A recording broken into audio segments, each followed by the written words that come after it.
ഹേമ കമ്മിറ്റിയിൽ ഹൈക്കോടതി ഇടപെട്ടു. മൊത്തം റിപ്പോർട്ട് വേണം അത്ര. കുടുങ്ങുന്നത് പിണറായിയാണോ താരരാജാക്കന്മാരാണോ?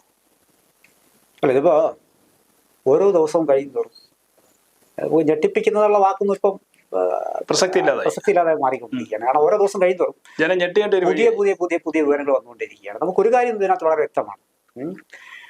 നമ്മളെല്ലാം ഇപ്പോൾ കവലകളിലോ ചായ പീടികളിലോ ഒക്കെ പറഞ്ഞുകൊണ്ടിരുന്ന ചില സത്യങ്ങളാണ്, ചില കഥകളാണ് ഇപ്പോൾ സത്യങ്ങളായി മാറിക്കൊണ്ടിരിക്കുന്നത്. ഒരു കാര്യം നമുക്ക് സംശയലേശമെന്നെ പറയാൻ കഴിയും. കാരണം കഴിവും കഠിനാധ്വാനവുമാണ് ഒരുപക്ഷെ ഒരാളെ ഏത് മേഖലയിലായാലും താരപദവിയിലേക്ക് ഉയർത്തുന്നത്. ഇപ്പോൾ സിനിമാ താരങ്ങളായാലും സ്പോർട്സ് താരങ്ങളായാലും ഒക്കെ തന്നെ, ഇപ്പോൾ രാഷ്ട്രീയത്തിലാണെങ്കിൽ തന്നെ കഴിവും കഠിനാധ്വാനമുണ്ട്. ഇപ്പോൾ എല്ലാ മേഖലകളിലും വാസ്തവത്തിൽ ചില വെട്ടലുകളും കുറുക്ക് വഴികളൊക്കെ ഉണ്ടാവും. സിനിമാ മേഖല അത് വളരെ കൂടുതലാണ്. ഇതിനൊരു പരിഹാര മാർഗം എവിടെ എന്നുള്ളതാണ് ഇപ്പോൾ ഒരു ചോദ്യം. എന്തായാലും ഈ കൊളുത്തി വിട്ട തീ ചില്ലറല്ല. ഇത് മുച്ചൂടും ചിലപ്പോൾ നശിപ്പിക്കാൻ പ്രാപ്തിയുള്ള ഒരു തീയാണ് പടർന്നു പിടിച്ചുകൊണ്ടിരിക്കുന്നത്. ഈ നശിപ്പിക്കുന്നത് മലയാള സിനിമയായിരിക്കോ താരരാജാക്കം? കുറച്ചു കാലൊക്കെ കുറച്ചു പേർക്ക് ഇപ്പോൾ സാമ്പത്തികമായി നല്ല വെൽ ടു ഡു ആയിട്ടുള്ള കുറെ ആൾക്കാരുണ്ട്. ഇത് ഈ വ്യവസായം എന്ന് പറയുന്നത് വലിയ സാംസ്കാരിക കേരളം, ഈ സിനിമ എന്ന് പറയുന്നത് വലിയൊരു കമ്മ്യൂണിക്കേഷൻ മാധ്യമമാണ്. അപ്പൊ അത് ആനന്ദത്തിനും അറിവിനും വേണ്ടിയുള്ളതാണ്. അപ്പൊ അതിനെ ഈ ഒരു കമ്മ്യൂണിക്കേഷനെ വളരെ ഭംഗിയായിട്ട് ബാധിക്കും, വളരെ ഭംഗിയായിട്ട്. ഇപ്പൊ മികച്ച കഥകളാണ് നമ്മൾ ആദ്യകാലം മലയാള സിനിമകളിൽ ഉണ്ടായിക്കൊണ്ടിരുന്നത്. മികച്ച നോവലുകളൊക്കെ സിനിമകളായി രൂപാന്തരപ്പെട്ടിരുന്നു. ഇപ്പോൾ അതിനുള്ള സാധ്യത ഇപ്പോൾ ഇതിനകത്ത് ഇല്ല. ഇപ്പോൾ താല്പര്യങ്ങളുടെ ഒക്കെ മേലിലാണ് ചില കാര്യങ്ങളുണ്ട് സിനിമകൾ ഉണ്ടായിക്കൊണ്ടിരിക്കുന്നത്. സ്വാഭാവികമായിട്ടും സിനിമ എന്ന് പറയുന്ന അത് വ്യവസായത്തിനെ മാറ്റിക്കൊണ്ടു. സിനിമ എന്ന് പറയുന്ന ഈ ഒരു കമ്മ്യൂണിക്കേഷൻ പ്രോസസ്സിനെ വളരെ വലിയ രീതിയിൽ ഇത് ബാധിക്കും. നമുക്ക് വാസ്തവത്തിൽ ഉത്തരവാദിത്ത ബോധമുള്ള നമ്മുടെ നടന്മാർ, താരരാജാക്കന്മാർ എന്ന് പറയുന്നവർ ഇപ്പൊ തന്നെ നമുക്ക് എല്ലാ പേരും എടുത്ത് പറയുന്നു. നമ്മൾ എണ്ണിയാൽ തീരാത്ത പേരെടുത്ത് പറയുന്നു. മലയാള സിനിമയിലെ പ്രമുഖർ എന്ന് പറയുമ്പോൾ, നിർമ്മാതാക്കളുടെ പ്രമുഖർ എന്ന് പറയുമ്പോൾ, സംവിധായകരുടെ പ്രമുഖർ എന്ന് പറയുമ്പോൾ നമ്മുടെ മനസ്സിൽ ഓടിയെത്തുന്ന കുറേയധികം പേരുകളുണ്ട്. നടന്മാരായാലും നിർമ്മാതാക്കളായാലും ഇപ്പോൾ സഹനടിമാരും നടന്മാരും ഒക്കെ ആയാലും ശരി. ഇപ്പോൾ ഹാസ്യ നടന്മാരിൽ പ്രമുഖർ എന്ന് പറയുമ്പോഴൊക്കെ നമ്മുടെ മനസ്സിൽ ഓടിയെത്തുന്ന കുറേ പേരുകളുണ്ട്. ഇവിടെ ഈ റിപ്പോർട്ട് വന്നതിന് ശേഷം പ്രമുഖരായ പലരും സംശയത്തിന് നേരിലാണെന്നാണ് പറയുന്നത്. സത്യത്തിൽ നമ്മുടെയൊക്കെ മനസ്സിലുണ്ടായിരുന്ന ഈ താരബിംബങ്ങൾ, ഒരു ആരാധന, ഇവരെയൊക്കെ നമ്മൾ ഇവരെ നമ്മൾ ആരാധിച്ചിരുന്നു എന്നുള്ളതാണ്. അപ്പൊ നമ്മൾ ആരാധിക്കുന്ന ചില ബിംബങ്ങൾ വീണുടയുന്ന കാഴ്ച നമുക്ക് സഹിക്കാൻ കഴിയില്ല. നമ്മളും എന്ത് പറയണം, ആരോട് ഇവരെ ന്യായീകരിക്കണമോ വേണ്ടയോ എന്നുള്ള ഒരു തർക്കത്തിലാണ്. ഇതിനൊരു പരിഹാരമായി ഞാൻ നോക്കിയിട്ട് കാണുന്നുണ്ട്. വാസ്തവത്തിൽ അവർ തന്നെ മുന്നോട്ട് ഒന്ന് പറയണം, എന്തുകൊണ്ട് അവർക്ക് ആയിക്കൂടാ, ഇതിനകത്ത് എൻ്റെ പേരില്ല എന്ന് പറയും. അങ്ങനെ ആർജമുള്ള ആരെങ്കിലും ഉണ്ടോ എന്നുള്ളതാണ് ഇതൊരു വിഷയം എന്ന് പറയും. പക്ഷെ അവിടെ ഒരു മറുപ്രശ്നമുണ്ട്.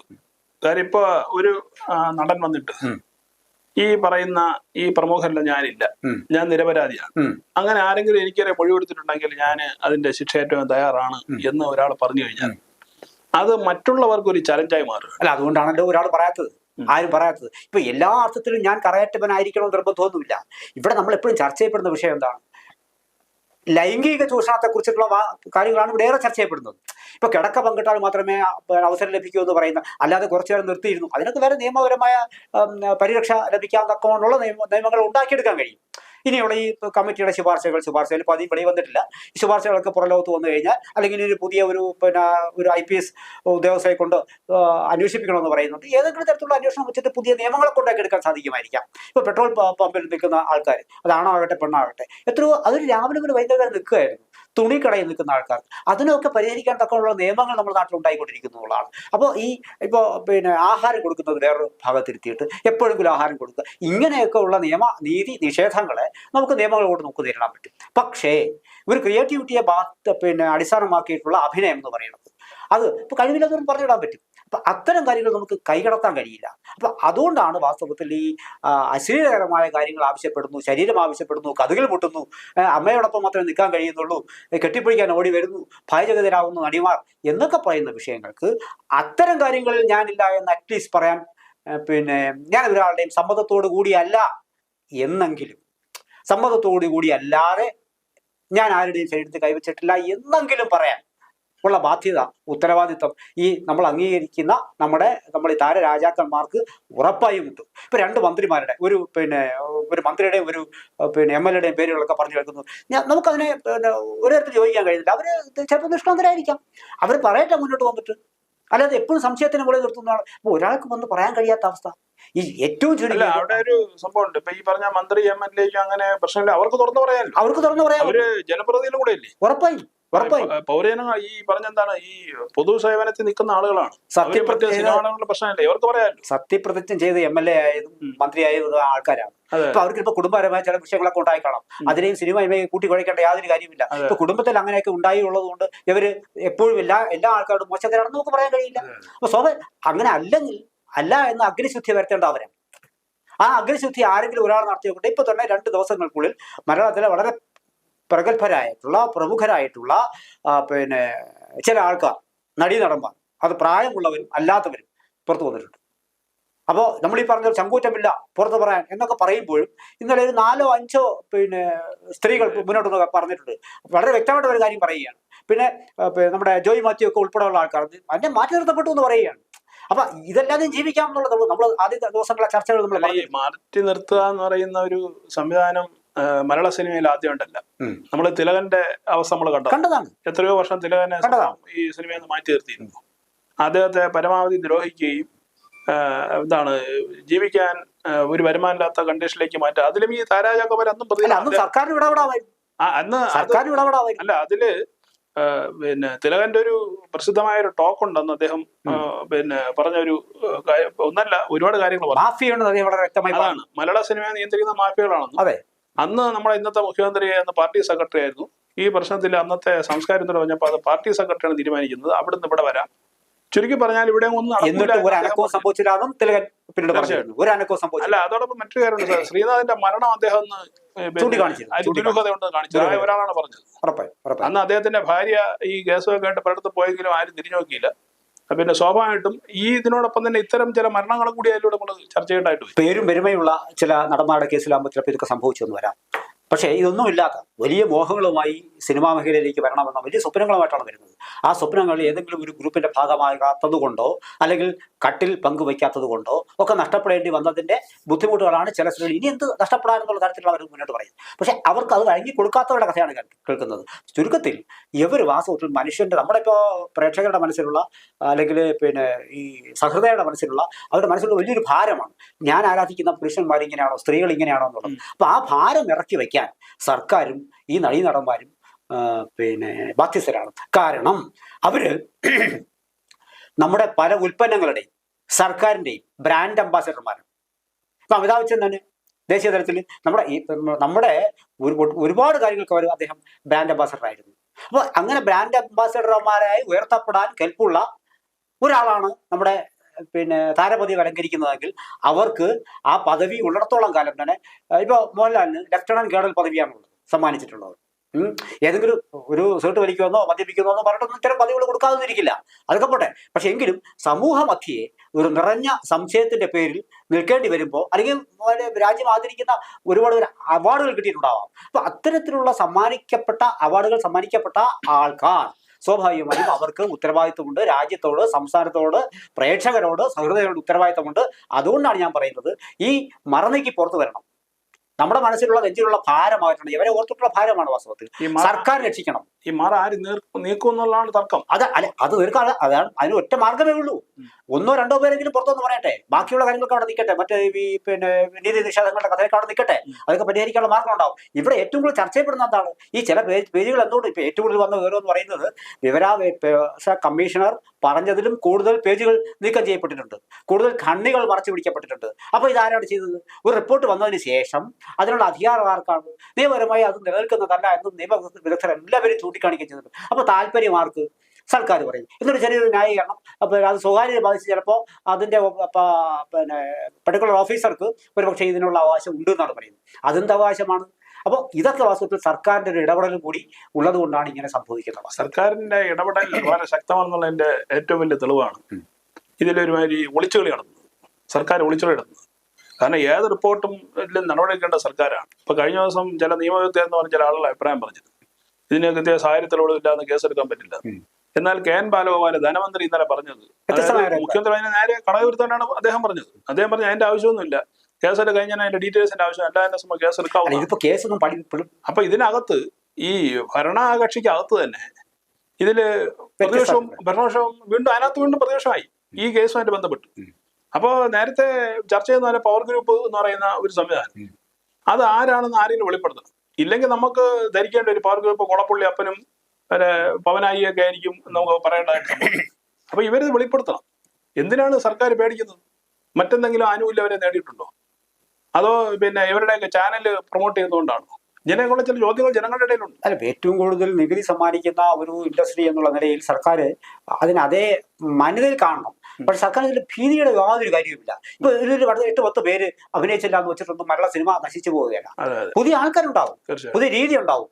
കുറച്ചുകൂടി ഇത് എപ്പോഴാണ് വന്നത്? ഈ സമ്മർദ്ദം അവർക്ക് ഉണ്ടാകേണ്ട കാരണം എന്ന് പറയുന്നത് സത്യസന്ധമായി പറഞ്ഞാൽ പെൺകുട്ടികൾക്ക് ഒരു നിലനിൽപ്പ്, അവരുടെ നിലനിൽപ്പ്, അത് സ്വതന്ത്രമായ നിലനിൽപ്പ്, അവരുടെ ഇൻഡിവിജ്വാലിറ്റി കാത്തു സൂക്ഷിക്കണമെന്ന ഒരു കാലം വന്നതോടുകൂടിയാണ് അവർക്കിത് തുറന്നു പറയാൻ കഴിഞ്ഞത്. പഴയതുപോലെ അടിയും നാട്ടും തുപ്പുവറ്റവരെ കിടക്കാൻ അവർക്ക് സമ്മതമില്ല. അപ്പൊ അത്തരത്തിലുള്ള പെൺകുട്ടികൾ, അങ്ങനെ ഒരാള് പിന്നെ ഒരുപക്ഷെ അദ്ദേഹം ആ സ്ത്രീകളോട് പറയുകയും ചെയ്തിട്ട് പേര് പറഞ്ഞാൽ പോലും കുഴപ്പമില്ലെന്ന് പറയുന്നത്. അപ്പൊ നമുക്ക് ഇതിനെ അതിജീവിതം എന്നൊക്കെ പറഞ്ഞ് നമുക്ക് തള്ളിക്കളയാം. പക്ഷെ അങ്ങനെ ചിലർ മുന്നോട്ട് വന്നതിന്റെ ഫലമാണിത്.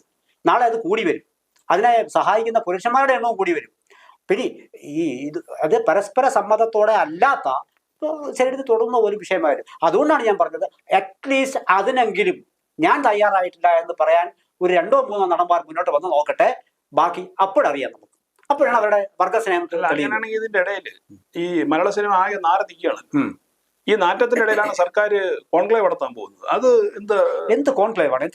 ഇതിന് ഈ എല്ലാവരെയും കൂടി ഈ കോൺക്ലേവ് എന്ന് പറയുന്നത് ഒരു ഉടായ്പാണ് വാസ്തവത്തിൽ. ഈ കോൺക്ലേവ് എന്ന് പറഞ്ഞാൽ നമ്മൾ എത്ര കാലം കണ്ടിരിക്കുന്നു.